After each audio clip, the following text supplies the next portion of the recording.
Fun story is just the first time we collaborated with Mikerphone, the first thing he said is like, "Where's the paddle? Like the mash paddle?" And we're like, "We don't have that. Everything's fully automated." And he's like, "So what the hell are we gonna do?" And it's like, "Just hang around, enjoy, and drink some beer." And at the end, they were like, "Oh, this is the best collab. We don't have to do anything. It's just like there's not a lot of hard work here." And I'm like, "Yeah, let's just drink. It should be fun." And for the most part, it tends to be like that. And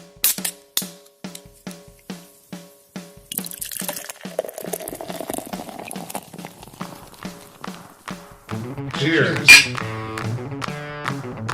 You stumbled on into the Tap Takeover Podcast.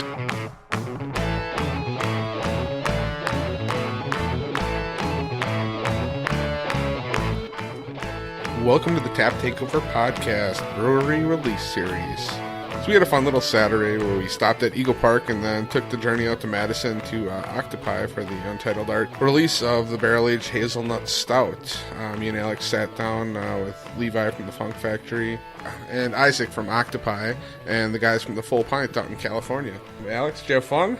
It was a great day, and we actually ended up at Ray's Grain. Also had a release that weekend. I mean, this is the time for big releases. So we've got some great audio with Max from Eagle Park. We're going to get into that in just a second. We've also got some great interview. One big kind of roundtable interview with all the guys that you just mentioned. We didn't have a chance to sit down with the Ray's Grain, but that's just because they were too busy slinging beers that day. It was a really, really fun day. Jesus, you were there with us at Eagle Park. What were they releasing that day? They were releasing their new Nelson beer, their IPA, and I think the next day they were releasing Demon Haze. They did it last year, so one thing that we noticed there is this year they came out with art for the can. Kind of makes you think they moved from that demo track level to this is our full line. So that was pretty exciting. Really cool can. We'll have a picture of it. Yeah, we got to do that Demon Haze during our hazy IPA tasting. It came out, pretty well against some heavy hitters. I really like that Nelson Sauvin. I thought that one turned out really nicely. Jim, you've had a chance to try some of these now. It looks like you're sipping on a Demon Haze right now. What do you think of this one?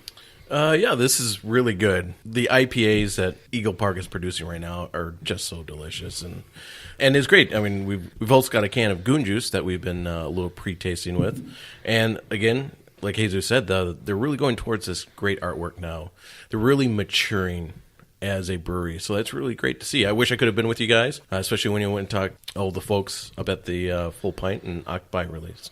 One thing that was exciting about that day is we got Demon Haze the freshest possible way you could, right from the canning line.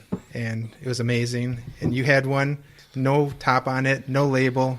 It's basically just a steel glass, or an aluminum glass at that point. Yeah. No, it was a fun way to start the day.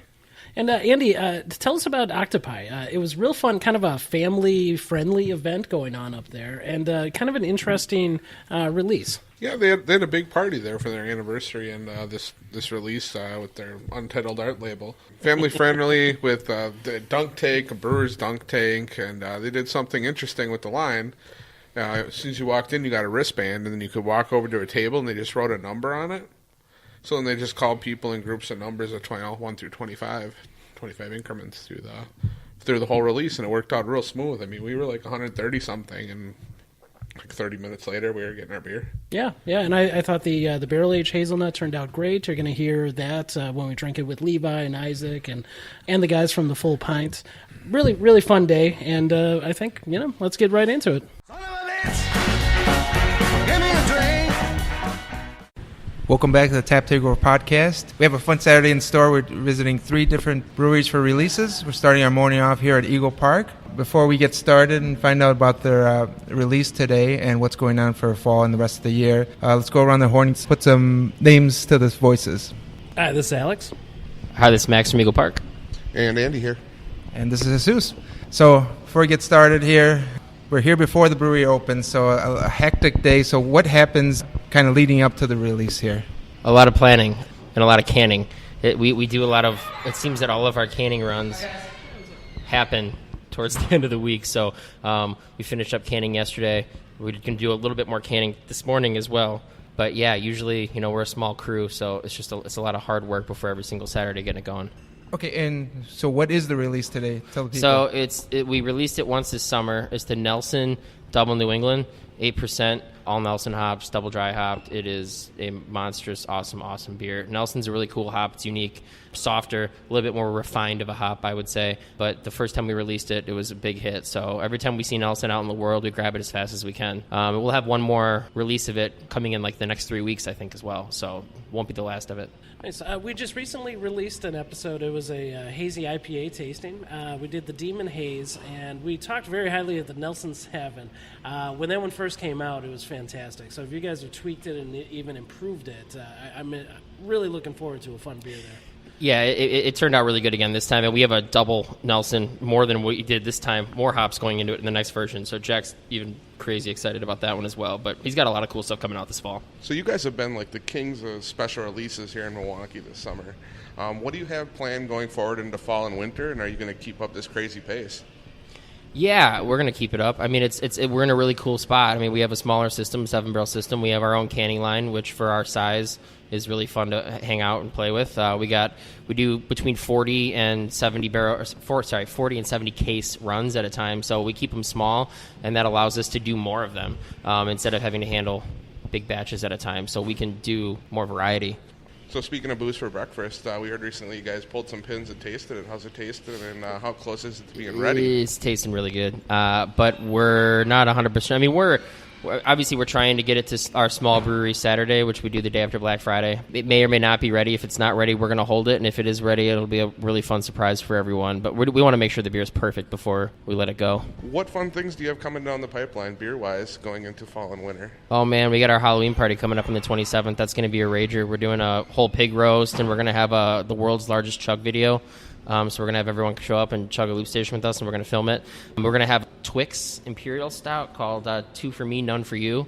We're going to have an apple pie milkshake available in cans that day. So you've been doing a lot of those chug videos. Have you ever chugged booze for breakfast? No, I haven't chugged booze for breakfast, but we have the Axe of Fudgment beer coming out.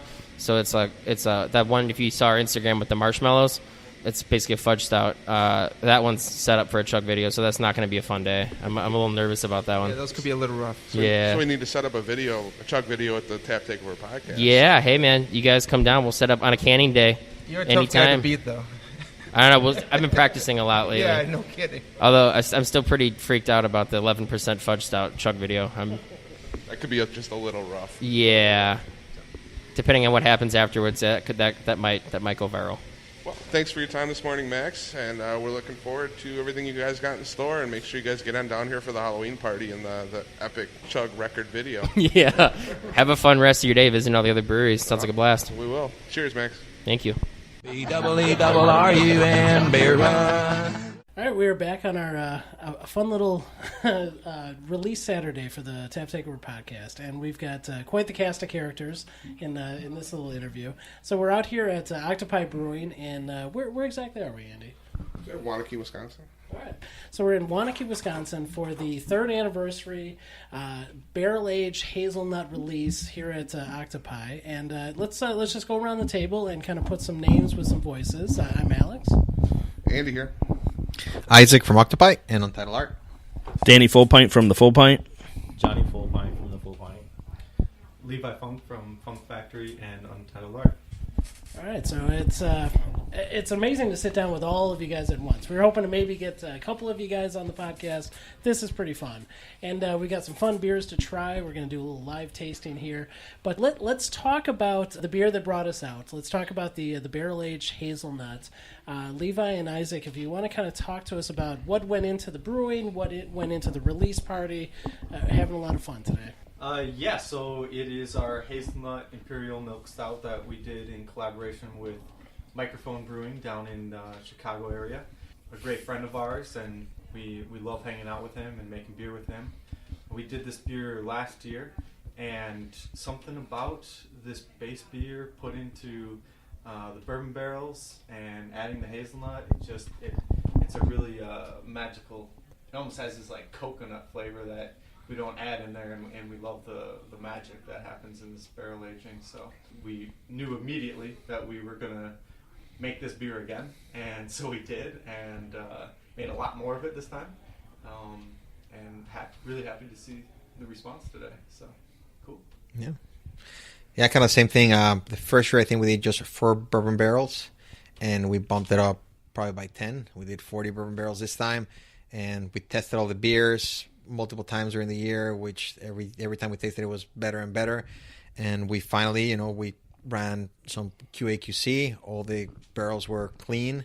We put everything in a bright tank and packaged it, and the beer is just as good or better as the first one. And we're extremely happy that it sold beyond way our expectations, which was pretty amazing. There's a second release here today, too, of your hazy APA that you guys did with the Full Pint guys.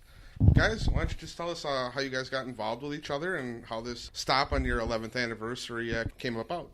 Yeah, so in previous years, we'd celebrate our anniversary with a big bash at a bar in L.A. or San Diego. And we were just getting tired of having to source like 30 to 50 kegs of rare beer with a one-man operation. So we're like, let's go to the beer. No exchanging kegs, no exchanging money, no chasing down invoices. Crazy enough, we took on 11 different collabs. A lot on the west coast, but a couple outlying states.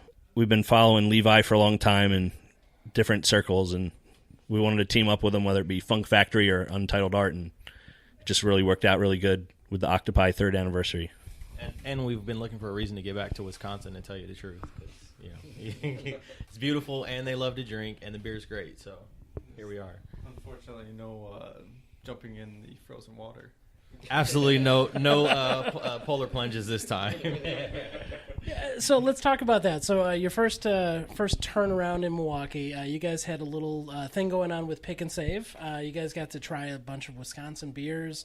Can you tell us about that process? How did Pick and Save approach you? And I don't know, what did you find out about Wisconsin that you didn't know through that experience?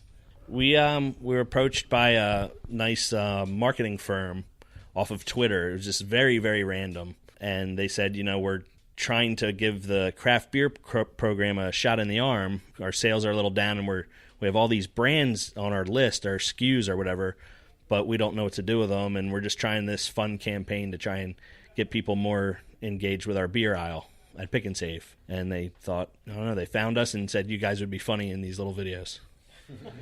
And it was nuts. Yeah, we did a lot of funny stuff, like throwing frozen turkeys, polka dancing. So it was a fun time in our lives, fun time for the Full Pint, and it was completely random. So you guys came together to build your own brand with Untitled Art. What do you guys have going into fall and the winter and into next year as a team and separately as Octopi, and Funk Factory? We have a number of beers that I'm excited for at Untitled Art, partly because of what the beer is, partly because of who we're collaborating with. Untitled Art has evolved into this collaboration house. I have a lot of friends in the industry, and when I talk about Untitled Art, I say, hey, like, I don't have the space at Funk Factory, but like, I want to make a beer with you, and there's this brewery. It's a playground, like, it has all the toys here, so let's come and make a fun beer. And Funk Factory is very traditional and slow, and it's very different than Untitled Art, where we can just be a little silly and be a little crazy, and you meet these guys in the industry, and we're all a little silly and crazy. So it's been a lot of fun to see Untitled Art evolve into this collaboration house that a lot of friends come and hang out and make good beer. We've got stuff in the works. I don't know. I don't like to say what's coming in, because if something doesn't turn out, then Well, we can say the breweries that we're collaborating. Sure. Yeah. Yeah. We have Angry Chair. We're really excited about that one. That's coming up soon. We're super excited to work with guys from Fargo, North Dakota called Drecker. They're doing killer shit. We got the guys from Eagle Park going to be bringing a milkshake in December. I know that one's going to be good, so we'll release it. But it's just fun, like meeting a lot of different people. And even though they were different, we're, like Levi said, we're kind of almost all the same. And we have a lot of big projects coming up. The big one for Octopi is we're doing a pretty large expansion. We're going to start in a couple of weeks, and we want to be one of the big breweries in the Midwest. So that's very exciting for us right now. That's great news. That's great news. So speaking of collaborations, Untitled Art does a lot of them. For you guys, what are some of your more fun experiences? And then we always hear that with collaboration, something goes wrong at some point on a good majority of them. And then after that, we'll throw it to the Full Pint guys, and you guys have been around for 11 years. Some fun stories of just everyone you met across the country. In regards to collaborations at Untitled Art, they're all kind of fun for their own. A couple that stand out are like the tangy IPA that we did with Mikerphone, or the pudding stout that we just did with Central State. Just like, this is where the culture at Untitled Art, just complete willingness to go out and throw 300 pounds of pudding powder into a stout or buy a bunch of Tang and throw it into an IPA. You know, stuff like that is stands out as being a lot of fun. There aren't a ton of misses, fortunately. You know, when it does happen, we either know that this is a miss and we cannot put this out, or we know how to correct the error, right? And now we're brewing 2-3 times to make a beer, so if the first one doesn't turn out, then we make the changes on the second and third batch. So Isaac, tell us a little bit about Octopi and how you kind of came up with this idea of being the gold standard in contract brewing. Yeah, so I've been involved in the beer industry for, this is my 13th year. I started working with as a consultant for really large breweries, and I just fell in love with the business. I had my first brewery in Chicago about 7 years ago, and I started through contract brewing. I knew the business very well. I didn't know the beer side very well, so we thought, okay, contract brewer is going to be great. We have the recipes. Somebody's going to make them for us. It's going to work out. And long story short, it was a nightmare. I worked with 8 different contract breweries in a period of 18 months, anywhere from 10 barrels to 300 barrels at a time. And I got really crappy beer. And when I was at the current brewery, I'm like, yeah, if I have another chance, I would open a contract brewery, like a state-of-the-art contract brewing facility. There's a huge need in the Midwest because the options that you have are not good. And I want to make sure that I can do like really good craft, high-end craft. And when I had the opportunity to leave the other brewery, I decided to follow my passion and just open a really, really good brewery where we can make almost anything for anyone in whatever packaging they want. And that's, I think, it's been a huge success for us. And it's a testament to the idea, but it's also a testament to the team. Like the stuff that they do out there is pretty amazing, and how good they are at doing almost anything we put out. Yeah, it's really fun, and I'll tell you what, I'm sipping on the Barrel-Aged Hazelnut right now. This was a fantastic collaboration. I mean, with Mikerphone and Funk Factory and Untitled Art and Octopi all involved, this has turned out to be a really fun one. But like Andy was saying, can you tell us some stories about? You've had a lot of breweries in here doing a lot of different beers. Tell us some of the fun stories where maybe some didn't work out. Like I said, we had we've been lucky. We haven't had anything that hasn't worked out, and if something doesn't work out, we just don't release it. Fun story is just the first time we collaborated with Mikerphone. The first thing he said is like, "Where's the paddle? Like the mash paddle?" And we're like, "We don't have that. Everything's fully automated." And he's like, "So what the hell are we gonna do?" And it's like, just hang around, enjoy, and drink some beer. And at the end, they were like, "Oh, this is the best collab. We don't have to do anything. It's just like there's not a lot of hard work here." And I'm like, "Yeah, let's just drink. It should be fun." And for the most part, it tends to be like that. And then just it's not the actual beer. It's just hang out with the people from other breweries. It's the exciting part. And it's not just for the brew date. You know, they come here a few days before. We go out for dinner. Levi has stories about giving them their ham sandwich or the Milwaukee handshake. That's kind of like a tradition. And it's just really cool to be with the people. You know, usually you meet them at festivals where you talk with them for 10 minutes. In here, it's 3 days of hours of shooting the shit, meeting them, talking to them, and there's just really amazing people in the industry that we're just very lucky to have here. And so for the Full Pint fellas, I mean, you guys have done a number of collaborations, 11 just this year for your 11th anniversary. What are some of your favorite stories with some of your collaborations? When we were doing our collab with Fieldwork at the beginning, it was similar to what Isaac was saying, where it's like we came in ready to mash in and they just kind of chuckled. So we went for burritos. So then, but a day before that, we wound up going to Faction Brewing, which was our 4th collab, just to hang out and get the collab going. And this guy kept pouring us beer, and we joked with him. He's this old guy, Roger. I said, "Roger, when are you going to make a hazy?" "Oh, fuck the haze." So I go, "That's it. The collab's done. The beer's called FTH." And sure enough, we had the collab was done. And then there's also, I'm thinking of when we went down to Modern Times, when we were down in San Diego, we were doing the collaboration, actually the Horace collaboration. They're super talented, so those guys are all dialed in on the brew, but it's more about spending the day there, walking us around and taking us to like their offsite, like their barrel location, and just getting to taste through some stuff that hasn't come out yet or will never come out, which is fantastic too. You get like that secret show, basically. That's kind of the cool part, and just spending quality time with the people. It's almost like we're giving them a break while they're supposed to be working. So I think they're thrilled about it, like we are. All right, so we've got a number of different beers on the table. I'll tell you what, Danny, do you want to go through some of these and tell us what we're going to be drinking here? This is so we have a beautiful beer from Horace Aged Ales. He's a beer maker out of San Marcos, California, or Oceanside, California, and so he's doing a sour program. He has an IPA label, which is made here out of Octopi. And he also makes these pastry stouts, these over-the-top pastry stouts that he sells online. And they're the ones that you have to pick up in a certain window. And you can only get a couple bottles of it. And it's something I look at every day in the fridge and go, oh, I want to drink that. But I'm like, I know the consequences if I dome a 14% stout on a Tuesday night. That makes a very interesting Wednesday. And then we have Funk Factory Merits conditioned with honey. Levi, do you want to tell us a little bit about when went into this beer? Yeah, so this is our Merits, which is our interpretation of what second runnings of Lambic would have looked like. And we fermented it in 40 hectoliter foeders for about 3 months. This batch here, we conditioned the bottles with honey addition. Instead of forced carving or using sugar.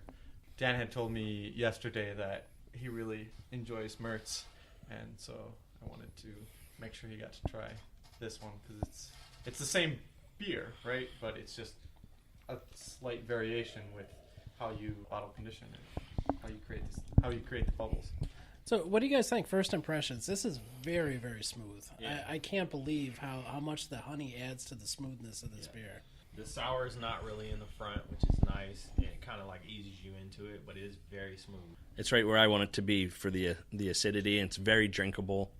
I don't like my sour beers too strong, so it's something I could dome a whole bottle of on a Tuesday night. 4.5%. Easy drinking. Not overpowering. You could pretty much drink this with. I mean, you can pair it with like anything. So speaking of Tuesday nights, I don't know what you're making, but this can go with just about anything. I mean, the tinge of sweetness from the honey alone just sort of coats my throat a little bit and takes away from the acidity of the sour. Yeah, I would say that's a full-on win. We really enjoyed the results of using honey to bottle condition, and we're actually looking to do some expansion at Funk Factory, and part of that is going to be more foeders and bigger foeders, and we just decided recently to move away from forced carving completely, so we're going to bottle condition everything. I'm actually tempted to just use honey as our only bottle conditioning agent. So I think you're onto something. Yeah, we really like the results, and it's especially with this is a very delicate honey. It's a early season honey, so like an apple blossom, it's not going to be very clovey kind of thing that you might get out of later season honeys. Well, a little breaking news for the podcast there. Nice. What else do we have up here? What's next on the? We should try this Goes Hawk beans from Horace. It's represents coffee beans and vanilla beans. All right. So first impressions of this Horace. This is Goes Hawks beans. Oh man. The beans are prevalent. I mean, I'm getting that coffee right off the bat, and it's fantastic. Whichever roastery they used on this should get a nice shout out. Maria Coffee should definitely get a nice shout out because they're roasting some good beans. It turned out fantastic in this coffee, so the coffee edition was definitely a success. What are you guys getting out of this one? It's a coffee bomb for me. Kyle told me that he doesn't like to use the light roast, the cold steep method so much as he likes to have that diner coffee. Like, not saying this tastes like diner coffee, but he wants coffee flavored coffee. He's not looking. Yeah, he's not looking to pluck out those blueberry notes and all that stuff. This is a coffee bomb. I don't know if I'm getting a lot of vanilla. I smelled a little vanilla, but I didn't really taste it. Yeah, I think I got the vanilla on the nose. To me, it smells like vanilla sheet cake. Yeah. But no, yeah, it definitely. There's more vanilla on the nose than there is in the actual flavor. I don't know. This is a big old coffee bomb to me. Andy, what are you thinking? I mean, the only thing I can really add that you guys didn't is soft, delicate mouthfeel to it for me, at least. It's just delicious and melds well. It's very silky. Like the carbonation's pretty low. It's just more like a almost pudding-like, like very silky to drink. He's roasting it a little longer, or he's using, not him roasting, but he's using more of a medium to dark roast. But I do taste that, like, cherry, blueberry. It's definitely high quality coffee. Yeah. Like, I want to say it tastes like cherry, but I pause in saying that because if you ever say a stout tastes like cherry, people immediately It's infected. It's infected. Yeah. And it's not at all. It's like a very rich, fruity. This is a really fun beer, and I really appreciate you guys bringing this one for us to give a little shout out to and to give it a try. I think that's going to do it for the interview here. You guys have been more than accommodating on a very, very busy day. We really appreciate it. I got to say, also, as far as a release, I've been to a number of them. I've been to a number of anniversary parties. This was a very, very smooth release. Was that planned? Was that what sort of planning did you guys do for this release? Because the fact that we got a number and then we're able to just kind of hang out and drink beers and then be called back was a different sort of release than hanging out in a line all day. What sort of thinking went into that process? So we didn't want to have people waiting in line, even though they're like, "Oh, line's better." You build the hype. We didn't want that. We wanted people to enjoy the party, and we're lucky. Like, honestly, one of our brewers who used to work at Foothills, he's like, we did collaborations and releases like this once, like 3 times a year, and this is the way we did it, and it worked great. And I told Matt, go for it. He's the one who came up with the idea, and it's all a testament to him. Good job, Matt. Good job, Matt. Yeah. And I think, the other thing is this was first a anniversary party for Octopi, and then celebrating the full pint being here. The bottle release was kind of an afterthought. Well, I gotta say, you guys gave people plenty of reasons to stay. I mean, there's food outside. There's a jumper for the kids. There's a dunk tank outside, which is awesome. Danny's getting in the dunk tank. But the general vibe, I think you guys aren't alone in feeling like it was a good thing to not wait in line. People are kind of spread out and having fun and enjoying themselves while they're waiting to pick up their beer, which is very well thought out. Seriously, a bouncy house at a beer release. How often do you get that we're super family friendly, kid friendly, pet friendly, kind of like everybody's welcome kind of brewery. We're in an industrial park in the middle of, you have to come here. We're a destination brewery. We're close to Waunakee, which is a really beautiful, growing, young kind of like crowd place, and we just want to be very inviting, and we've always been like that since the first day we started, and we just want to continue to be that way. So as we wrap up here, I just want to give a little shout out to all of our listeners. Make sure you check out the Full Pint. Check out all of their work. They're doing a lot of good collaborations, a lot of great interviews with a lot of great brewers. Check out Octopi and Untitled Art. Everything that they're doing is absolutely fantastic. We're loving all of it. And Levi, we hope to sit down with you soon and talk about the Funk Factory and be able to tell a little bit about that story, because I think it's a very interesting story. Doing sours in Wisconsin is not an average thing. So we really appreciate all of you guys. So to the Full Pint, to Octopi, to Untitled Art, and to Levi and the Funk Factory, thank you guys so much for joining us today. Cheers. Cheers. All right, cheers, guys. And that's going to do it for us. And we'll see you again soon. No more beer.